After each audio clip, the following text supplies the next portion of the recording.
everybody? Troubleshooting Life Daily Vlog, day number 68, March 19th, 2018. So, got my own set of shit that I had to deal with last night.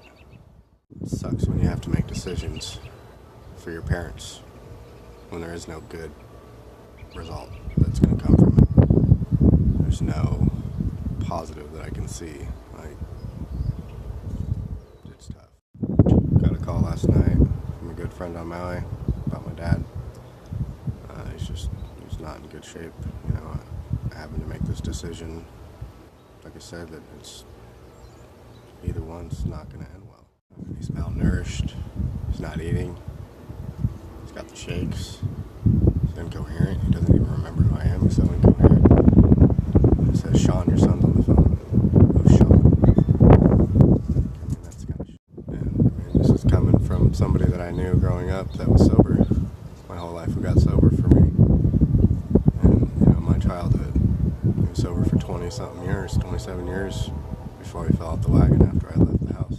And do you know what I was doing during my childhood if I wasn't playing sports or hanging out with friends when I did? The weeknights were spent going to meetings, AA meetings with my dad every night, and that's what I would do with him. He was a single dad. It was only me and him. And all the talk that surrounds that, people label you just because you're a kid in that program. I think you're going to fail. That's what I mean by you can't listen to what people think. Can't let them dictate who you're going to be. Can't let the system say you're going to be a product of it. You know, just because you grew up in it doesn't mean you have to be it. You can be what you want to be. You can be who you want to be. So, of course, growing up in that program and having those people say those things to you, and being a child of a fragile mind, I mean, I believed it. And sure enough, I was there. Right after high school, trying to get sober, working the program. And I did my 90 meetings in 90 days. I got my chips, and I walked away. And I haven't turned back. I don't even have thoughts like that anymore. Because at some point, it becomes a strength of the mind. You have to be stronger. But within a few years after that, my dad, that was sober for 27 years, fell off the wagon. Was drinking again. Became this drunk person I didn't even know. Like, I'm still trying to establish who my dad is, because whoever he was when I was growing up, I don't know if that was the real him. I mean, who was the real person? The addict, or, you know, the person that was sober? I have no idea. Was he just faking it? Was he just acting like it? And now, years later, I'm sitting here getting a phone call, having to make a decision about my father from thousands of miles away, whether or not to call the cops and forcefully take him to the hospital, or just let him sit there and just perish and just give up. But then everything in the program, the AA program, teaches you is that you can't force anybody to get help. If he doesn't want to get help, I can't force it upon him. So that's my choice, is I'm supposed to just sit there. Like, it's such a catch. Like, how do you sit there and let somebody die that needs your help, that doesn't know it?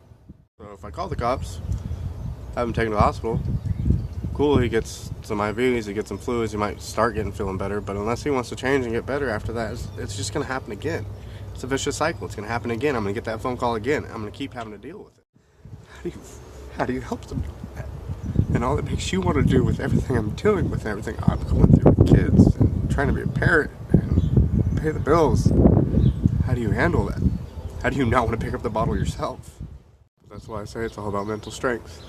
Because the reason I don't pick up that bottle and I don't give in is I don't want that shit. I don't need that shit. It ain't gonna help nothing. I've got to learn to deal with this in my own mind, in my own time. How the fuck am I supposed to break the cycle with my kids if I just keep fucking falling right back into it?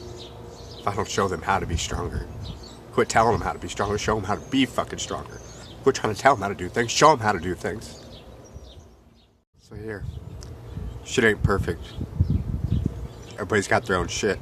So quit judging others for their own shit. Just because you think you have worse shit or more shit, whatever you think you got, fucking forget it. Everybody's got their own shit. You know, I've said this before, but this vlog, same for everybody else. I'm not posting this stuff because I'm trying to talk to somebody. It's posting this shit because this is just what's happening. This is what happened last night. This is what happened today. It's real life. It's what happens. that doesn't do any justice to this page if I try to paint this perfect picture. It's called Troubleshooting Life, right? Like, if I try to paint this picture of rainbows and lie to you guys and act like I got the fucking best life, fucking, yeah, shit's fucking amazing, shit don't happen to me, I'm fucking awesome. No. Yeah, it's getting pretty personal, but I want my kids to see the shit. I want them to see the real life, real happenings. I don't want them to think that it was all easy and perfect. I mean, that's not setting them up for life. It's lying to them. You know, show them the real me. Now, this is a hard thing to say, growing up with an addiction in a family and growing up in the program and having a dad that's going through this and knowing other people that are going through this, but I've dealt with it myself, so I feel like I can honestly say this. Addiction is weakness of the mind.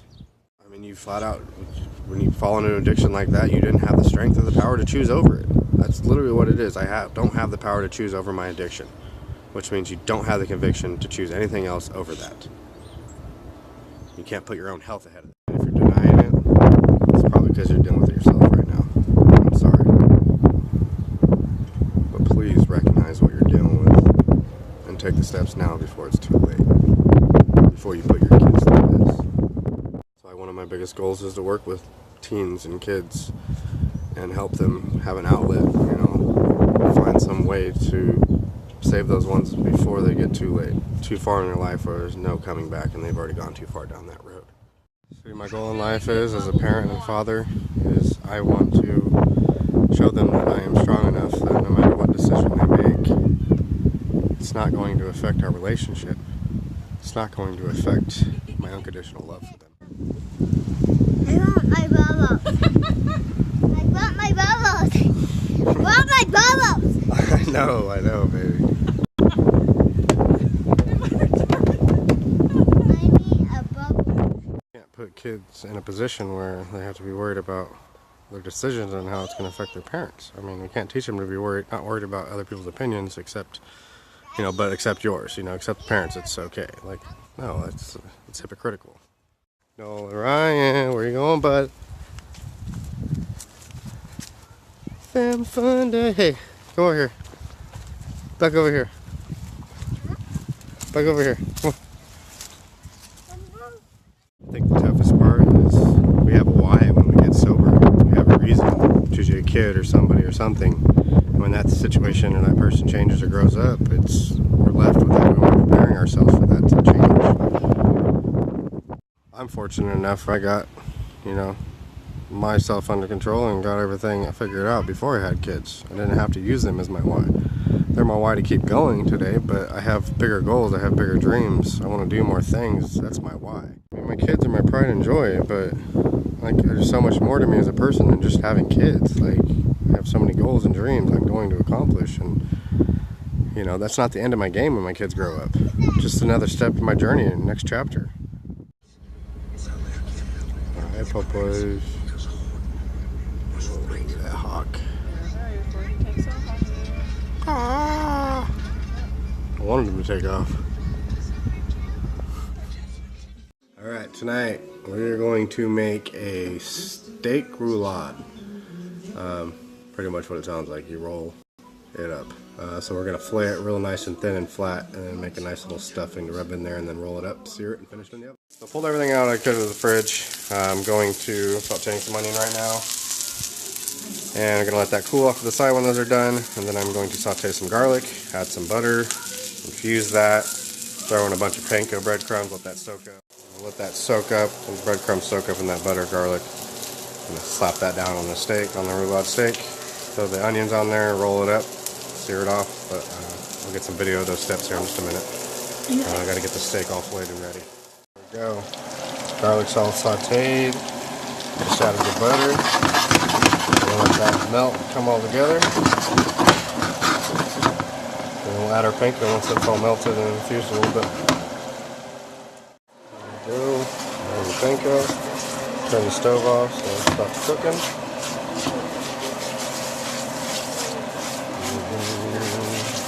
Enough heat in there to brown this up a little bit so I don't have to keep the stove on. So cool watching that bubble.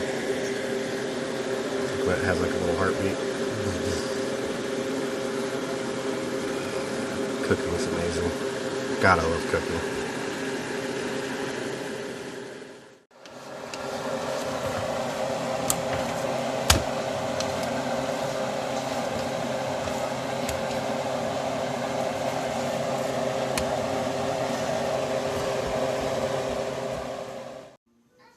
Okay, so this little bit right here is a little bit of that silver skin you're looking for. As you can see, it's got a little silverish tint to it. You want to get all that removed. That's going to be really tough if you bite into that. Okay, keep going. All right, so just whenever you're ready. Record. So we got some nice fillets out of that. You got nice little pieces from the tail that you can use for tacos, whatever you want with that. Stew. He said tacos. Yeah, it's all Mexican when it comes to that kind of stuff.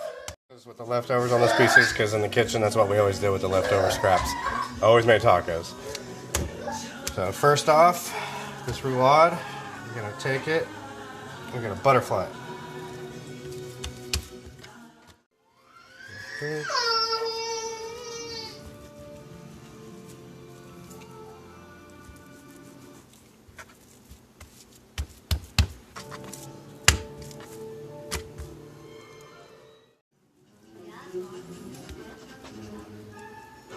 Always keep your hand flat like that. In case the knife comes through, you're not going to get yourself.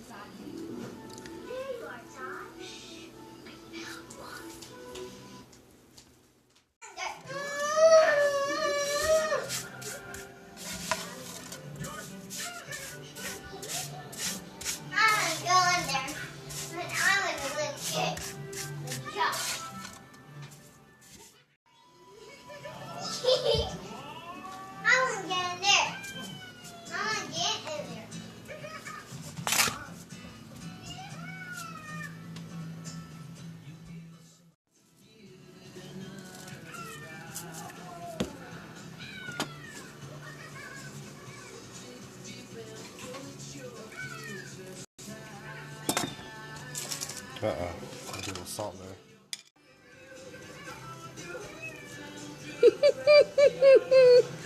That's my Salt Bay. Boom! Mine. A little bit of Parmesan, right? Yeah, just give it a little flavor. Shaved Parmesan. I want to go in there too, Not too much, Elena. though. Looks like a pizza, meat pizza. Mmm.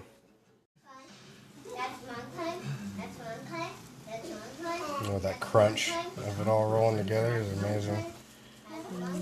Panko crust. And that's a show. And I'm grabbing in there. Look at that. What? Oh my goodness.